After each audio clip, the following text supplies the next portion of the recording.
About 5 left, guys. We had a little issue with sign up. So we're going to go ahead and push the show just a little bit longer. You guys all right with that? Yeah. All right, so let's keep making some noise. Next comedian coming up, give it up for Alex Mesa. What's up, snappers? How you guys doing? You guys nice and full? You guys eat some food? Yeah, I love to hear that. I love to hear that people are doing well, because I'm not doing the best. I'm empty inside.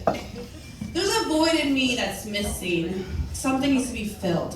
Not sure if I'm hungry, maybe horny, like equal parts horny. Hungry, you guys can relate? Yeah, like what's a girl to do? Cut a cucumber in half? I just let the cucumber hang out, see if it becomes a pickle? No, that's not funny. If that happens, you need to go see your nearest OBGYN.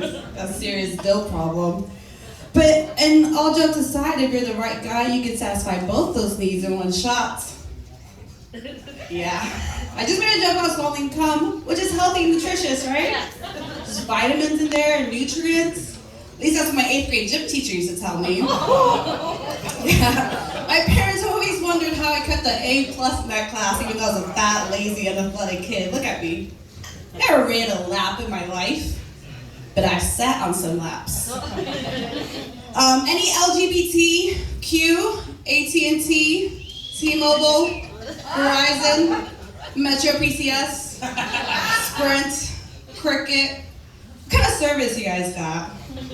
No, I think it's great that, people are embracing their individuality and their sexuality. I just don't know where I fit into all of that. Because I identify as a gay man trapped in a straight woman's body. For one, honey, I am fabulous. Let me tell you. Yeah, thank you.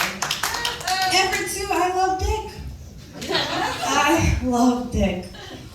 All colors, shapes, sizes. Doesn't really matter. I'm not picky over the dickie. But if I had a preference, I do like a smaller dick. Usually there's like one guy that's like, 95% of the time it's a comic. But I don't know what it is. My ex-boyfriend, he had a small dick and it was great. And I'm talking about like 4 inch. It was above average. But I don't know what it is. It gets in there deep. Like they're able to get like the dick and balls, like just all of it in there, shove it in there. So like the base, the mound of the penis is stimulating, like the clitoris and the rest of the neighborhood there. So it just feels really good. Where like a big dick kind of hurts. Like you ever had sex with a big dick? Like ladies, you've been lied to. It hurts. Like it rearranges your guts, literally. Like your lower intestines. She knows what I'm talking about because your upper intestines. It sounds like an oak cabinet being dragged on hardwood floors. Like, thought I was gonna make a noise, didn't. But big dicks hurt. Small dicks. I also identify as a silly goose. And I'm also loose as a goose. Anyone see that TLC show called 600 Pound Life? Yeah, that's a very popular show, right?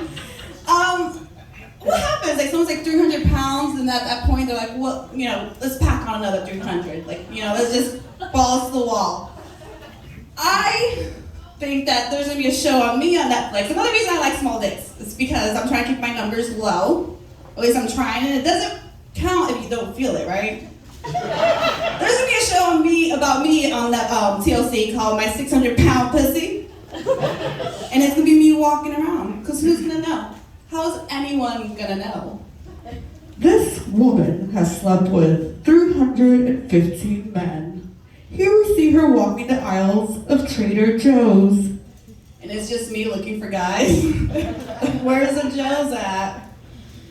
A strong gust of wind blows, she flies like a kite. Get it? Because I'm loose. Yeah. I grew up very religious. I grew up in an apostolic Pentecostal. Anyone here familiar with that religion? I was like the holy roller, spoke in tongues, yeah. One day after church, they wanted to do testimonies, and I felt very compelled to say, I was excited about Jesus in my life. Except that I went to an all Spanish-speaking church. Anyone here speak Spanish? All right, let's roll with it. So I wanted to say I was excited, right? I'm an 8-year-old kid, not really bilingual, but don't know all the words. So I stand up and I'm like, estoy excitada por Jesús. And I'm waiting for people to be like, hallelujah, dead silence, kind of like right now. And so I say it again. I'm like, so excitada por Jesús. They're like, sister, sit down, sit down. I'm like, you know, like kids can't testify. So on the car ride home, my mom was like, Alex, what were you trying to say? I'm like, I'm happy. I'm excited about Jesus. She's like, oh, excited in Spanish is emocional. Excited is horny. The right word is emocional. So at 8 years old, I stood up and said I was horny for Jesus. And, but to this day, Jesus is still the only one allowed to come on my heart. Get over your house, get over yourself.